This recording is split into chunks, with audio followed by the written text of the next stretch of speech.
where you are. Don't sit down. Stay right where you are. We're going to try something now. I want 2 or 3 people to indicate whether or not you will pray at this time. And they'll bring a microphone to you as we move along. Yeah, take this one. Okay, let's go over here. We got enough right here. Got one right here, and one right here, okay? You got me, Reedy? And one right here, and one right here, and then we got one on the stage. Now join hands, join hands. Join hands and hold on. Hold on. Hold on. Hold on. Listen, listen. Listen.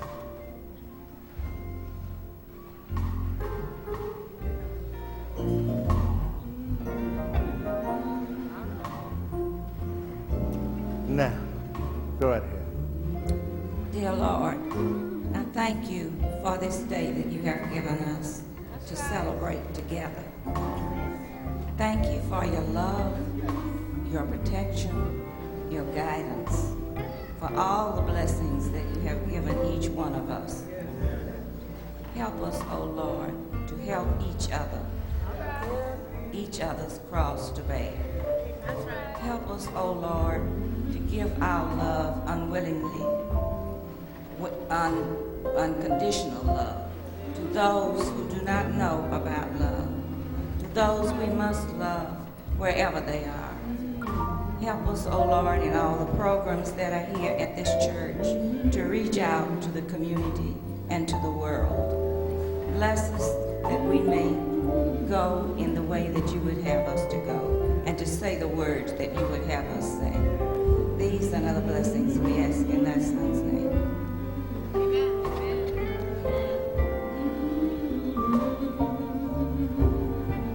Thank you for all the goodness that comes to us through Clyde. Thank you for being together as a family. And thank you for taking a stand outside. And thank you for having the choir that touches our hearts and our souls so deeply that our spines on occasions will shake. And thank you for the opportunity to take the power of that love that we get here and take it outside in our lives and share it with others. And thank you for the wonderful local soul food we get every Sunday. And it doesn't put on any weight, I tell you. Thank you, thank you. Yes. Yes.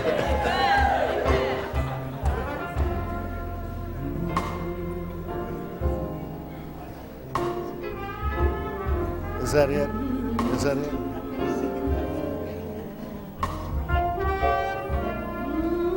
Our Heavenly Father, we come with bowed heads, humble hearts. Thank you, Lord, for watching over us through the day and through the night. Lord, for letting us be closed in our right minds, giving us the activities of our limbs. Bless those that is not as fortunate all over the universe. Lord, without your love and mercy and love unconditional, we could not make it. Lord, we just come to you, thanking you, Lord. Bless those that are incarcerated, those that the devil have slipped up. Lord, bring them back home.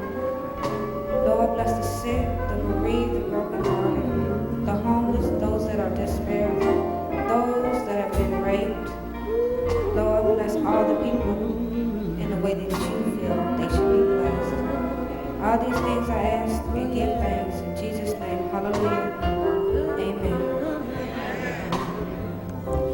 O God of infinite love, we are grateful to be gathered this morning where all of us and all of our differences can come together and be ourselves.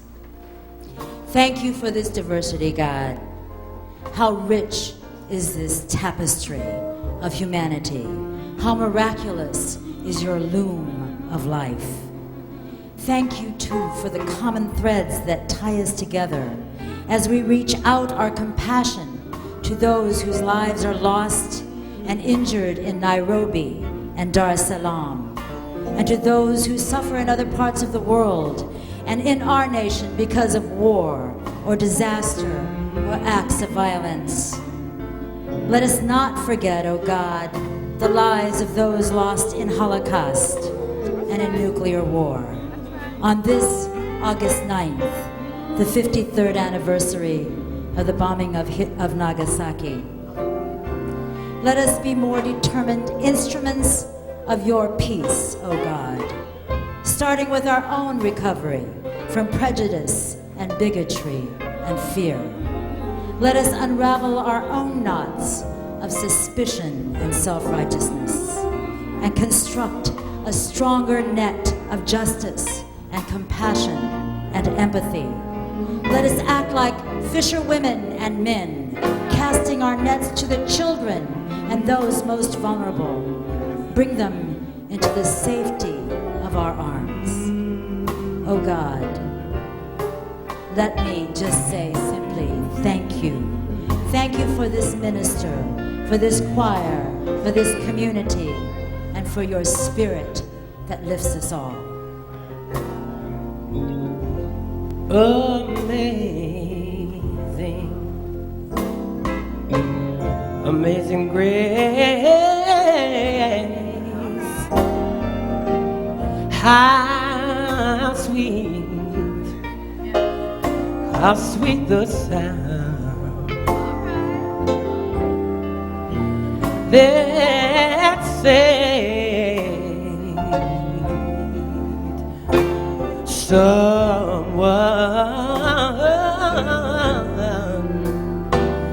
like me.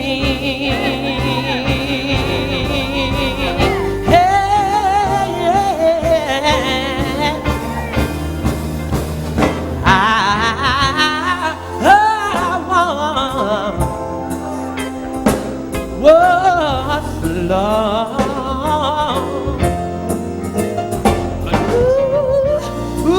but I found I was blind, but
We are leading.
brothers and sisters.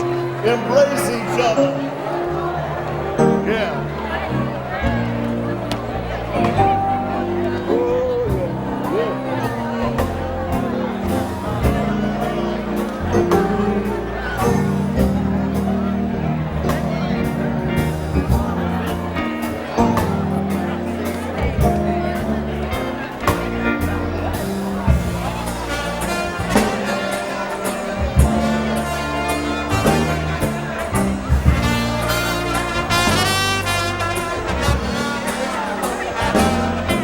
You may be seated now.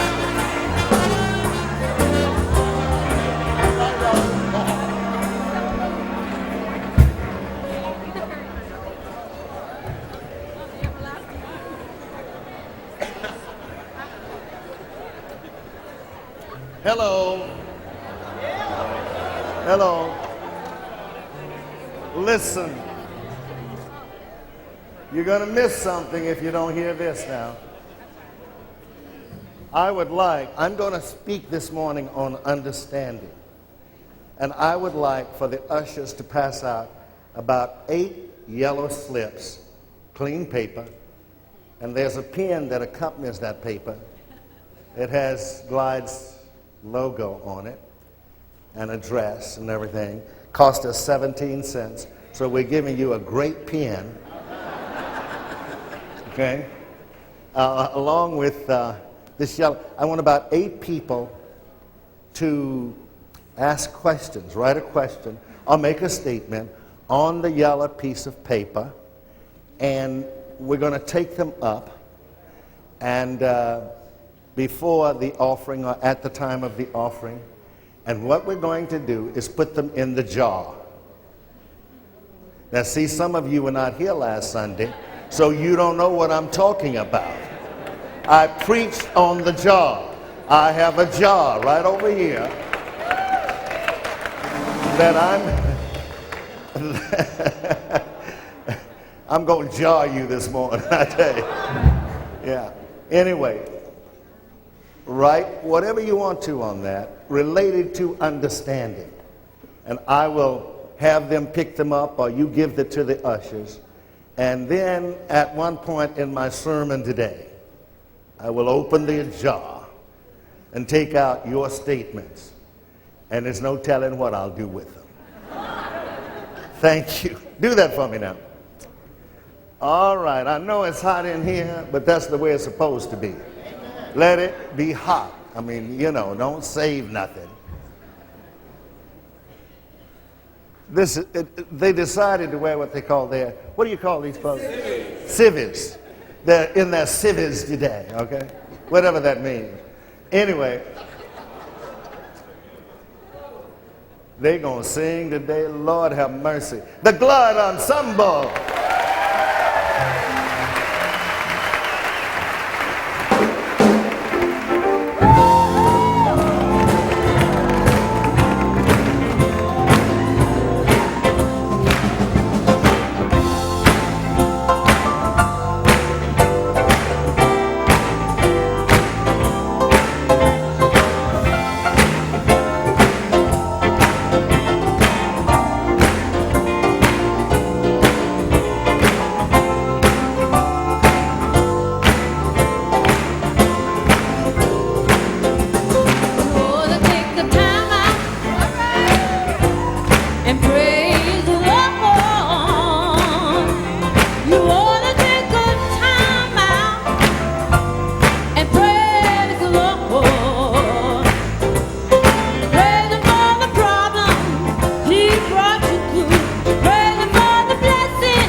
I know she appreciates that applause. She's been away for months.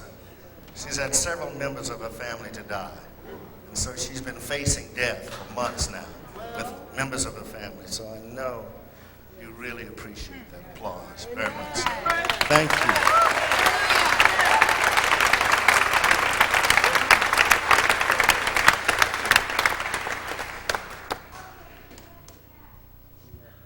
Yes, sir, we're glad to have her back.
any church in America where they pass around Kleenex tissues. That's right. We use about 5 boxes of Kleenex tissues here on Sunday or more. By the way, I want you to hear it for Corey, the greatest signer anywhere.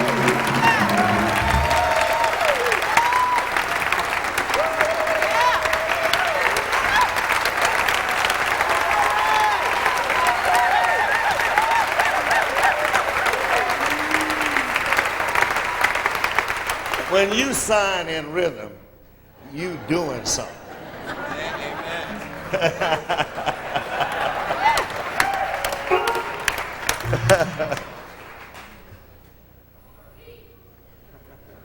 I understand that where our monitor is located downstairs, that it's packed.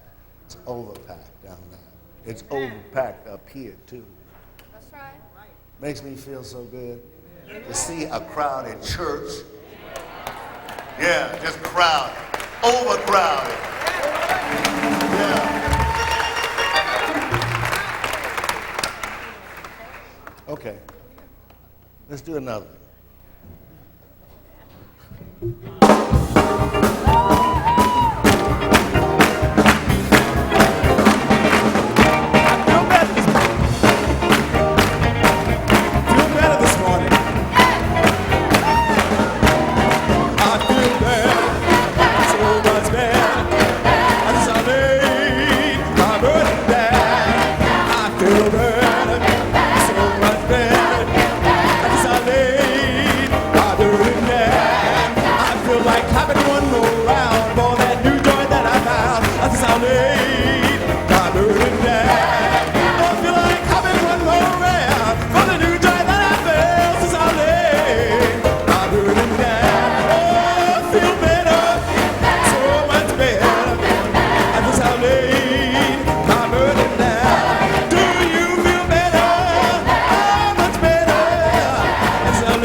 Off his glasses.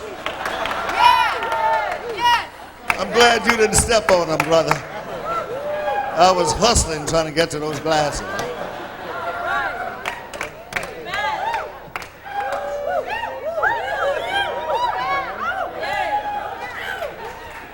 Let's See, some folks over here know if they yell, they're going to have everything going for them up here. They're going to keep singing, you know. Tell you. That's so good. Thank you.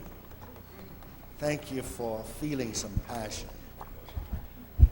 Thank you for being a part of this extended family. Family members from Mexico, and we have family members in Germany and in France and in England, in Oakland.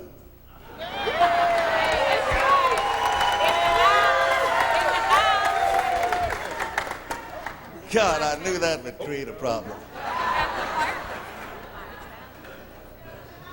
I tell you, Oakland's in the house.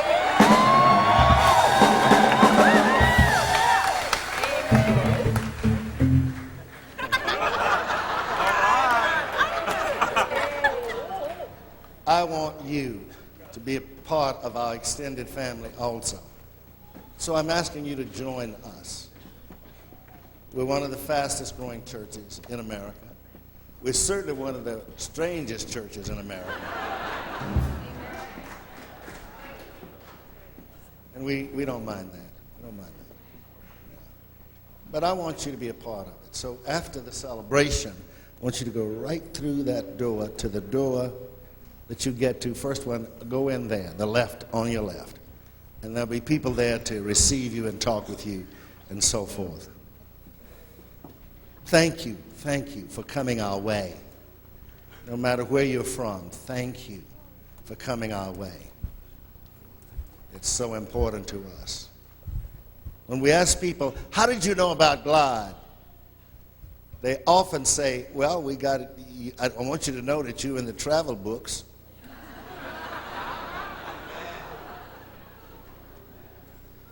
And also word of mouth.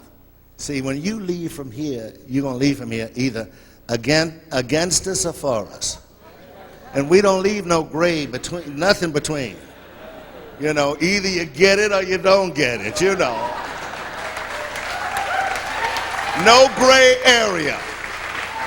You can't walk around saying, well, they are pretty, well, sometimes. We don't sometime it here. It's just all or nothing at all, you know.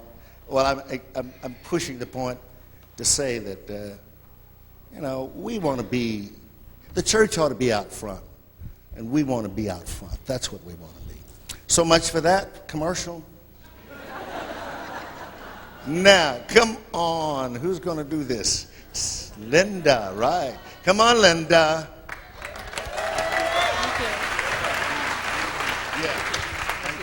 Good morning, Glide family. Good morning, Linda. Thanks, guys. My friends. I can't go on without my friends. This morning I wanted, as the ushers begin to get ready to take up the offering this morning, I wanted to remind all of us of a phrase I'm sure we've all heard at some point, and that is, put your money where your mouth is. Well, at Glide here we have a different phrase. As usual, we do things differently, right? Our phrase is, put your money where your heart is. Put your money where your heart is. And that's what I'd like to invite you to do this morning. But before the ushers come forward, I'd like to talk to you for a moment about what it is that the heart of Glide has created. Cecil's heart and Jan's heart and the Glide community's heart have created this place where we come to celebrate and heal and love, and as Daryl's song says, sing and shout and lay our burdens down. That's what our hearts have created. Our hearts have also created this place that has 43 programs of recovery and support for all of us as well as the community at large. But in addition to our hearts, we need your support. We need your financial support. So as the ushers begin to take the offering, I would ask you to look deep into your heart this morning, to that place that loves to give, to that place that is grateful for this place and for the programs that we have, and in that place in your heart that wants this all to continue and expand. And I would ask you to give from that place this morning and give generously and put your money where your heart is. Thank you.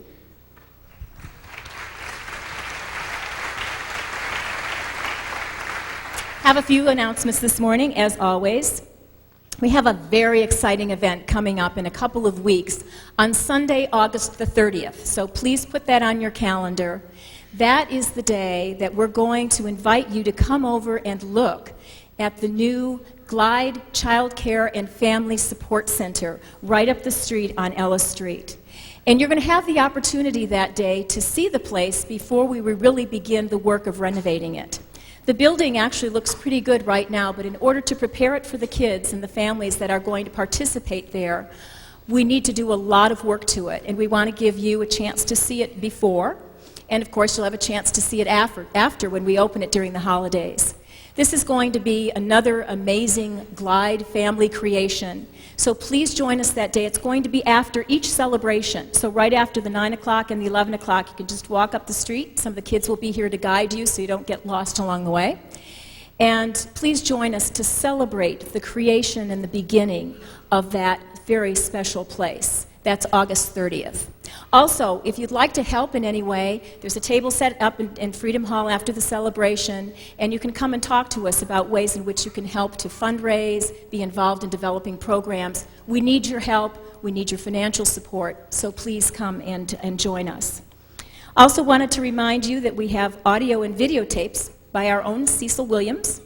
Reverend Williams recently gave 3 fabulous sermons entitled Love versus Homophobia, Women, African Americans, and Liberation, and his Father's Day sermon entitled The Liberation of Men. So please come down to Freedom Hall. You can buy those separately or together as a package, along with a couple of Jan's talks recently that are powerful as well. Also, as usual, tapes and CDs of the Glide Ensemble, audio and video tapes of today's celebration, the t-shirts, sweatshirts, mugs, books by Cecil Jan, the children and our community members, all there for you to pick up down in Freedom Hall, as well as coming down and joining us in some fellowship. So please join us after the celebration. And as always, we want to give a special welcome to our visitors today. Wherever you're from, wherever you're going to, we're glad you're here. We hope that you enjoy and find inspiration in this experience, and that you'll join us in Freedom Hall to take home some information as well. Thank you.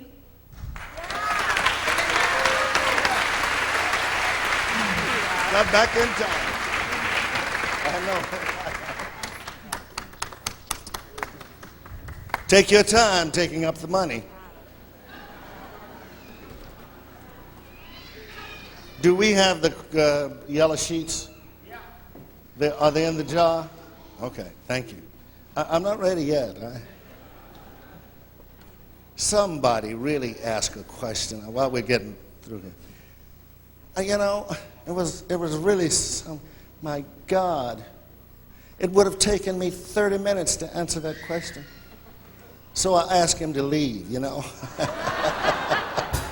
No, I did say this is a hard one, y'all. I'll tell you. Yeah. Are they putting a lot of money in those bags? You know, it would be good if we just walked behind you all one of these Sundays, you know, and just see what's being dropped in there. Oh, yeah, we check it on you, you know. I want to invite you to Bible study on Thursday evening at 6 o'clock. It's great. And also I want to invite you to the Advocates for Diversity on Tuesday night at 6:30. Great. Pam did a thing last week on racism that was just magnificent. It was really, hold your hand up, Pam, so we can see you. Yeah. She really did a thing. Yeah. Very good. It was very good.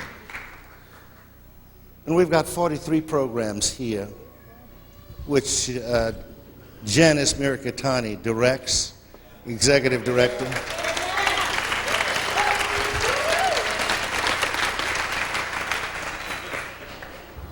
She's an unbelievable trooper, I tell you.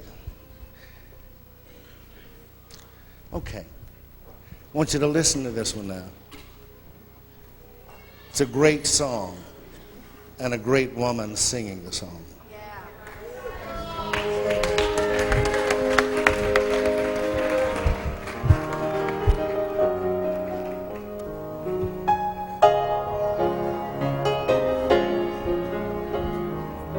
Good morning, Glide. God bless you all.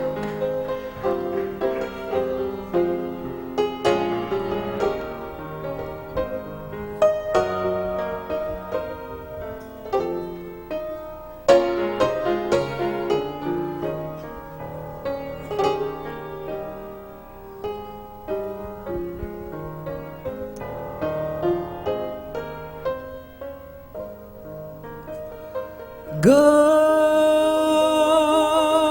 is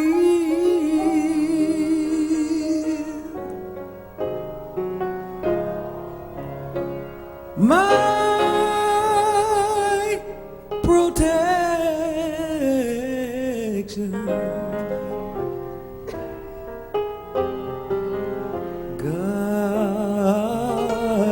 God is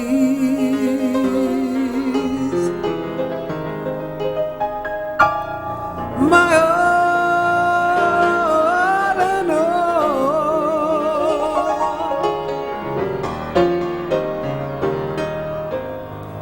God is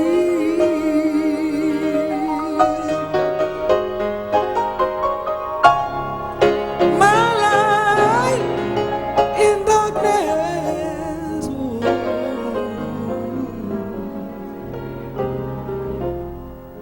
God is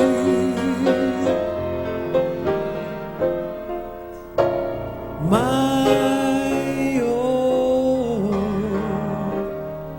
and all.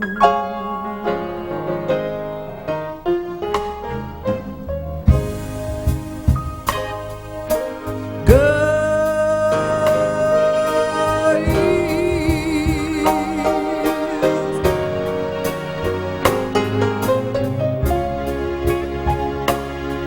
my joy in the times of sorrow.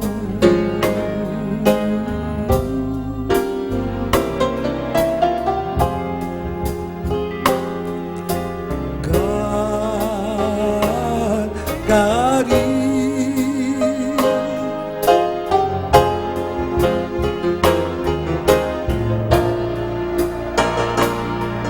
my all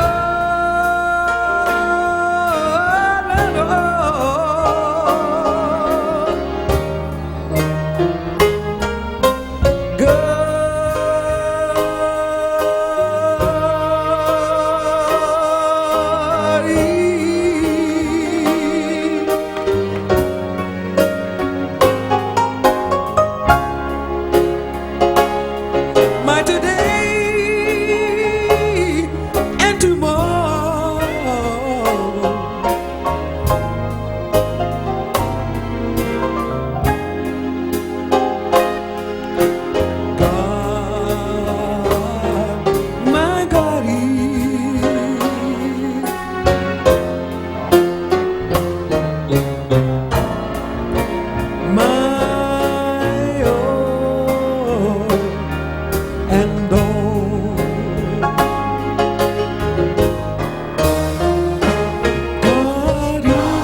Thank you, Carol Huggins. Thank you. Thank you, Glide Ensemble. Thank you, musicians John and Ron. Thank you. Thank you very much. Thank you, Glide Ensemble. Let's get the baptism in. Christening in. Yeah, you can go sit down. That's all right. We're just going to do a christening. Keep your God people up here, godparents. Keep your godparents up here. Keep your godparents up here. What?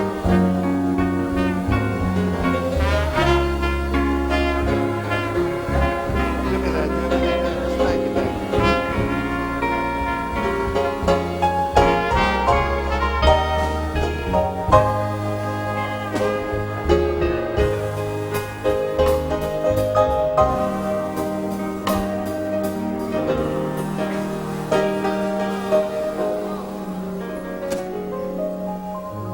How you doing, brother? This baby came all the way from Oakland. Oh, really? My.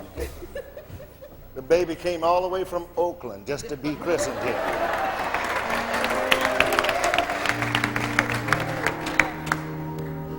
Hey, Carlos. How you doing, man? Uh-huh. Yeah, this is the niece here, isn't it? My granddaughter, her great-granddaughter. Yeah, first of all, I want to thank you all for the support that you've given to this church. Through the years you've been here, through thick and thin. Thank you. And now the granddaughter comes to be, that's right, take a little of it back. That's right.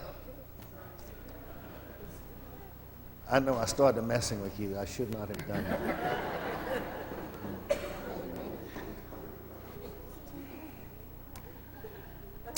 Godparents are here. The baby was born, what, about 13 months ago? And this is your daughter, isn't it? This is my daughter. Your daughter. And And that's yeah, I know, this is your mom, yeah. This is my granddaughter. Yeah, and the granddaughter, okay. What name should be given this child? Maria Elena Elisa Orantia. Okay.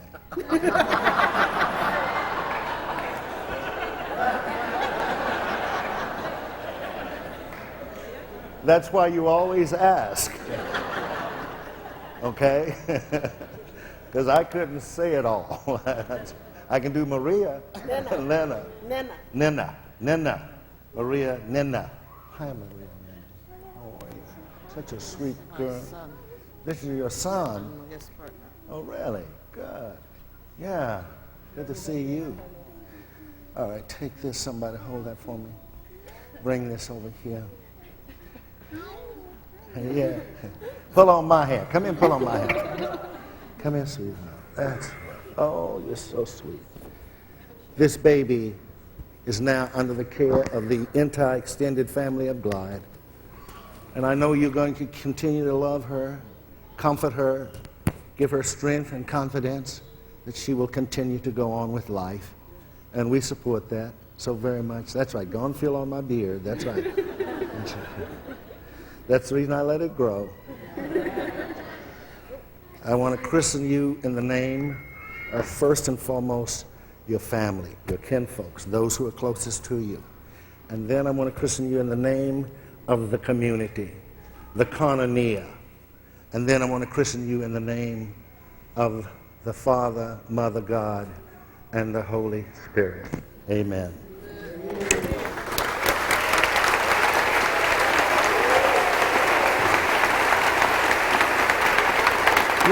Look. Hey, Mommy.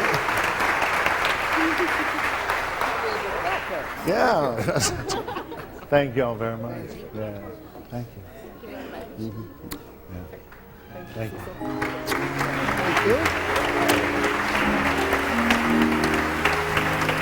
Come on, gentlemen. Don't forget my jaw. Don't worry about that. We'll get it.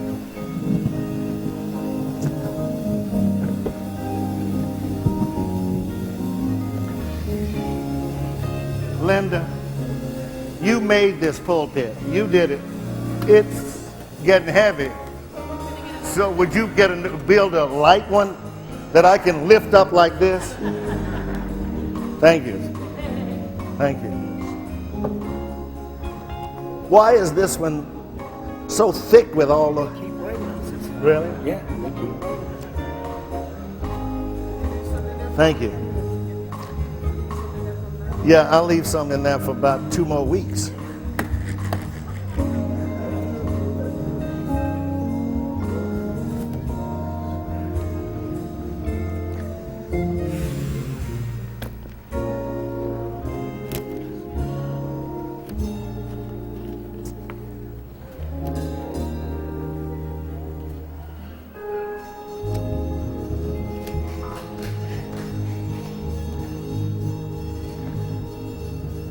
For those of you that were not here last Sunday, this is a jar.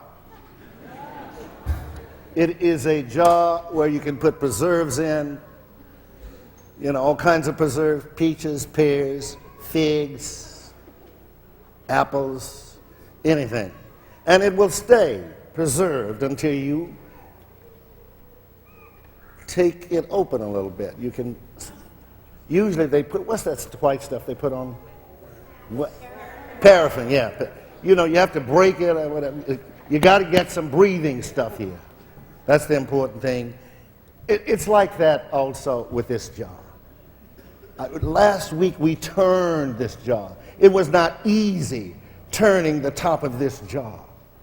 It's never easy when you're going to turn your life around. And so therefore you got to struggle. You got to struggle with. You got to make sure that some way, somehow, no matter how difficult it is, how the cap of the jar is on, that some way, somehow, who screwed this jar? Anyway, so you got to hit the jar somewhere. It's going to hit you one. And what you got to do is squeeze it. How are we going now? Turn it so it can begin to have some air. It needs breathing air. What life needs most of all, it seems to me, is that we've got to move from being closed-minded. That's what this jar represented last week. All of the closed-minded people who think that everything is all right, or that they're the only ones, or they're the absolute, or that they have dominion over everything, even those that they are and can have mutuality with, they still will not engage in mutual relationships. They still got to be the dominant force, the dominant factor, the last one, the only one. And so what we're trying to do is open up our minds, because if we can deal with the closed-mindedness that we have, we can also open up our hearts. I said last week that a closed mind has a little heart. A closed mind has a diminished soul. A closed mind has no spirit. It's frozen. There are too many zombies in the world today because they're closed-minded people, you know, and they have to move like so. No, I can't go this way. I'm just going right. Don't disturb me. So many folks don't want to be disturbed. But the church ought to be disturbing people and then saying, live your life openly so you can go on with an abundance of life. That's what it's all about, an abundance of life.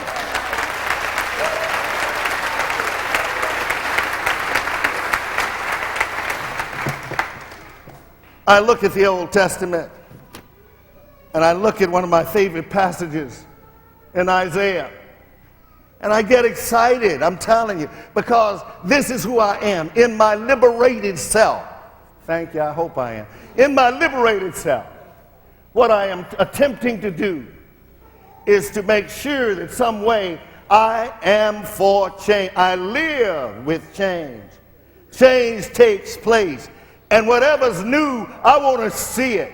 I want to see the new sun rise. I want to see the sun set. I want to see the noontide. I want to see the new turf, the new territory, the new people. I don't want to miss people. I don't want, you know, somebody said, do you want to be with him? No. I want to see them. At least I want to get close to them. I want to feel them just a little bit. There was somebody at the 9 o'clock when I went down the aisle touching folks. He turned like this. on me, you know. And when I came back by, he didn't know I was coming back behind him, you know. So when I came back, I grabbed him by his arm and said, here I am.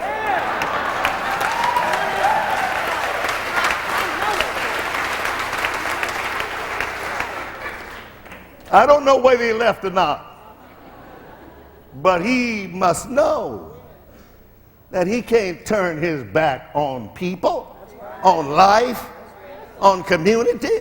We have turned our heads and turned our backs and screwed it on tighter. We're always getting it tighter. You know, we got to make sure. Tightness means making sure. We got to make sure about what? What do we have to make sure about? Make sure that we don't love, that we don't care, that we don't touch, we don't feel, that we don't get upset, that we don't get emotional. You know, it always bothers me when somebody starts crying and they say, I'm so sorry I'm crying. Don't be sorry you're crying. Crying cleanses. It strengthens. See, a lot of folks think that crying is a downer. It's you know, it makes you weak. Crying makes no. No.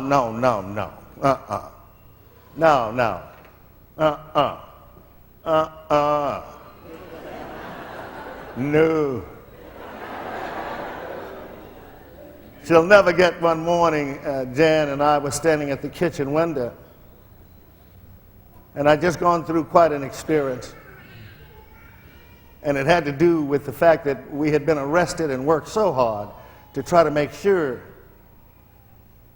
that there was diversity in the college and university system of the state of California. We were going to turn back the clock because Conley, an African American, Conley, an African American. I had to think about what he was. But anyway, Conley, an African American, wanted to turn the clock back by saying that we should not have what? Affirmative action. Now, the only way we're going to make it count is for the time being. We got to have affirmative action. Got to. So I got up early that morning and I went to the window and I said, Jan, you know, we give so much. It just hurts me, and all of a sudden I just broke down.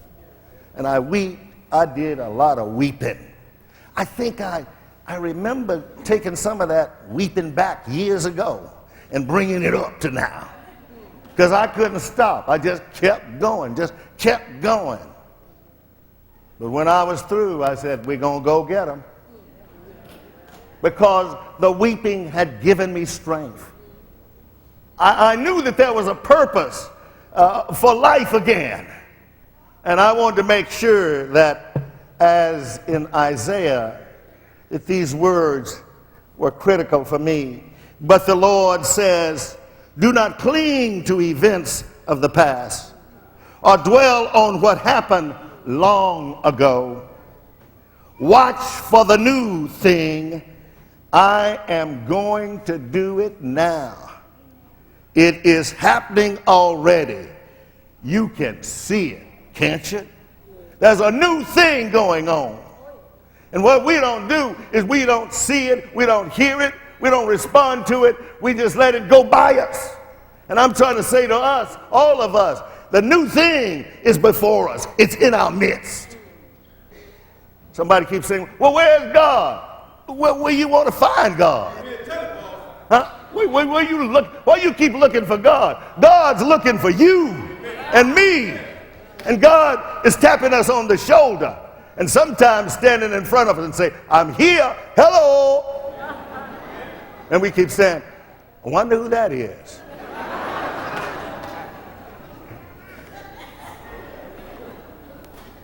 And so all things become new.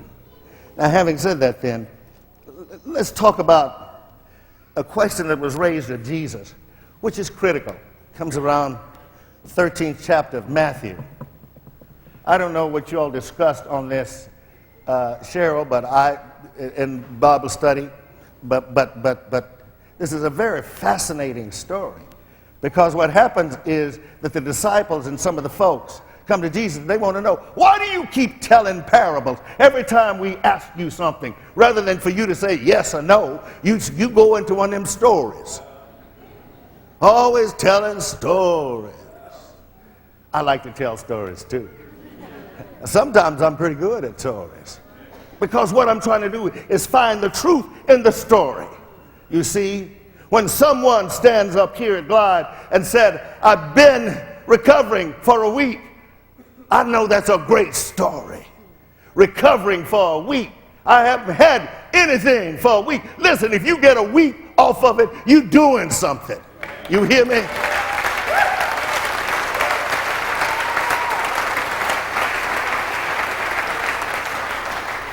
And so Jesus says, well, I tell parables because, and listen to this. This people will listen and listen, but not understand. They will look and look, but not see, because their minds are dull. They are closed-minded, and they have stopped up their ears and have closed their eyes. Otherwise, their eyes would see, their ears would hear, their minds would understand, and they would turn to me, says God, and I would heal them all. There is healing when people start turning the cap of their lives. When people start opening up their jars, opening up their lives, their mind, their soul, their body, their strength comes. Healing comes when you begin to move from being closed-minded. I'm always bothered by folks who got everything and still don't have much of anything. You see. You better count your blessings. All of us ought to count our blessings. We ought to say, thank you for what has come our way. Well, I guess that's what we have to find out then. What is it that we keep closing our minds and our eyes and our ears to? Understanding. Well, let's see if I could get some understanding out of this jar this morning. Boy, you all really gave me a lot to live on, but I'm not going to do all these, and I'm going to tell you right now. Lord, I pray to you for my brothers and sisters in sobriety, for family and friends, for your guiding ways to live in righteousness, to be humble and thankful for all you do for us. There's no doubt about it. This person understands, without any doubt, recovery, what recovery does. In recovery, it is critical to move from denial. Stop lying about it. Tell the truth. Be honest about it. If you got it, you got it. Our problem is that the bottom is falling out, or it's almost falling out, and we keep still saying, I don't have nothing wrong with me. No, I don't. I'm not a druggie. I'm not. Stop. I'm notting so much. Did you hear what I just said? Stop. I am knocking so much. Say, yeah, I got it. I'm gonna face it. I'm gonna do something about it. But it's only up to you to do that. Nobody can do it for you. Stop begging other folks to do your own work. You do your work.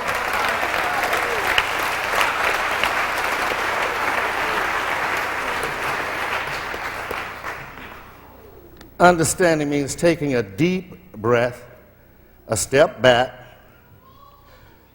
a moment to feel where the other person is. What is this? Something forever. Help me. What is that? Loving? Loving forever. In a moment when what? Looking for a moment when one feels nothing but anger.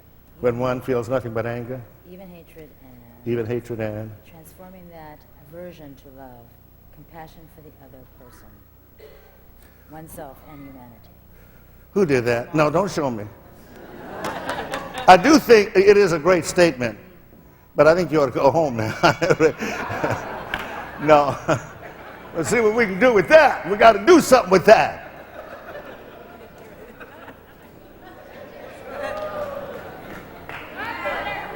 How many many people have been angry in here in your life?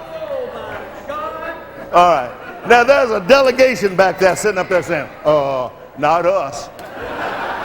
I don't know where you came from, but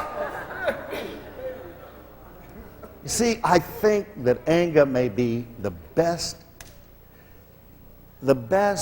mood and tempo which can move us forward than most stuff. Because if you can and I can deal with our anger, it can move us forward, or it can make us step back and move away. So it seems to me that anger can only be transformed into love when we risk everything. You know, we got to have enough faith and enough trust to say, I'm going to give that another chance. I don't like it. I don't mean to. It makes me mad. I'm angry. I'm put out. I'm going to try it one more time. Try it another time, whatever it is. And I tell you what, the secret to it is, when you get that one worked out or not worked out, try it again. You got to keep working it. You got to keep trying. Let your anger flow in the direction where it needs to go, and stop misusing it and abusing it by trying to beat somebody down or talk somebody out or give somebody out. No, we give up too much on each other. It's too easy to give up on each other. Stop giving up so quick. Go a long time. Work it. See what happens. And keep stepping.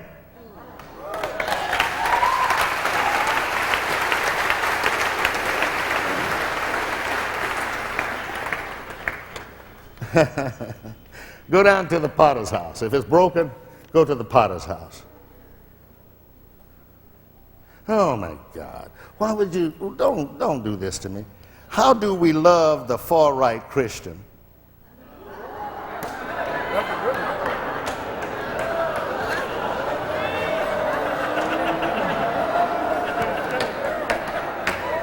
Somebody trying to set me up. I know. How do we love the far-right Christian fundamentalists when they persecute people, persecute others? Perhaps the most difficult thing for any of us to do is to love those that don't act like we act. To love those that don't think like we think. If you're open-minded, you have to love everybody. It is never easy. It will never be easy. Never. I've had to go back to certain folks and say to them, I'm sorry. But I tell you what, it's not easy to go back and say, I'm sorry. Jen used a term this morning that we together use. You know, we get tied up. We got a knot. Have you ever had a knot in your stomach and your heart? Yeah, we get tied up with that knot and we can't unloose that knot. And I think the way to unloose that knot is to be able to love even those that go against you. And just say, you know, I'm in this not always for me. I'm in this for others. See, let them not love us. But like King, I just strongly feel that you got to have a kind of love that if it's unconditional, it goes that way to everybody. I don't care who they are. Now, that doesn't mean that you don't straighten things out, that you don't get justice, you see, and you don't get equity. I'm not talking about not getting, I'm talking about giving. Okay? So much for that. Now I'm going to do one more and then I'm going to stop.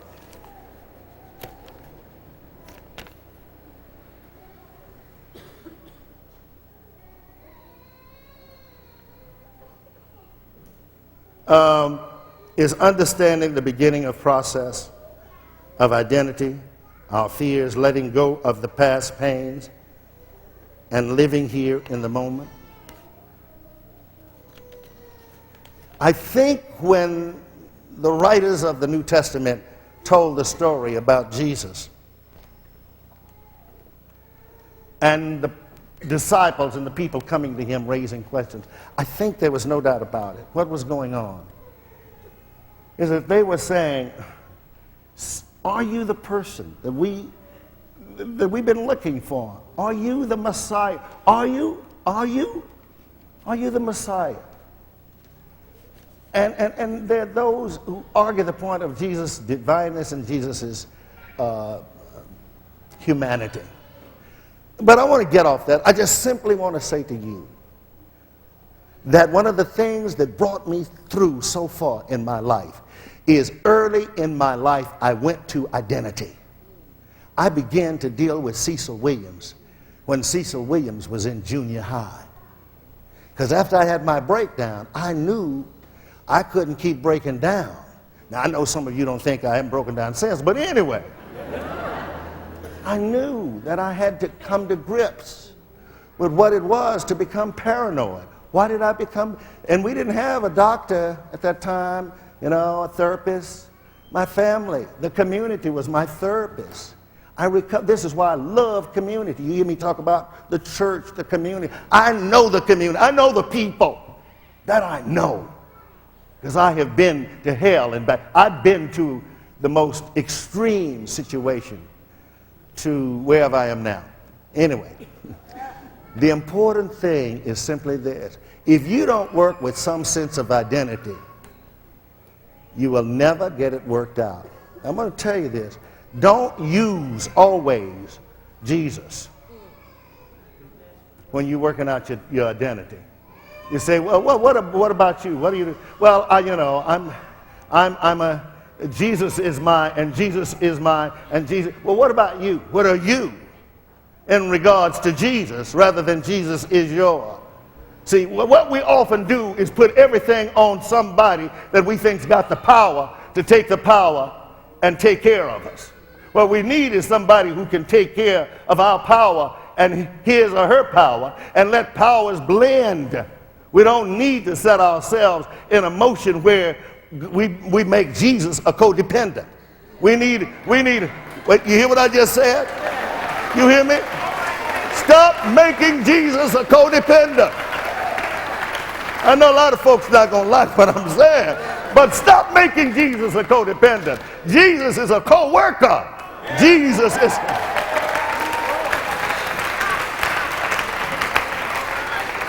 Jesus stands in our midst and says, walk together, children, and don't get weary. Sing together, children, and sing with praise. Jesus stands in our midst and says to us, like the prophets of old, Moses and Isaiah and Jeremiah, he stands in our midst like the prophets.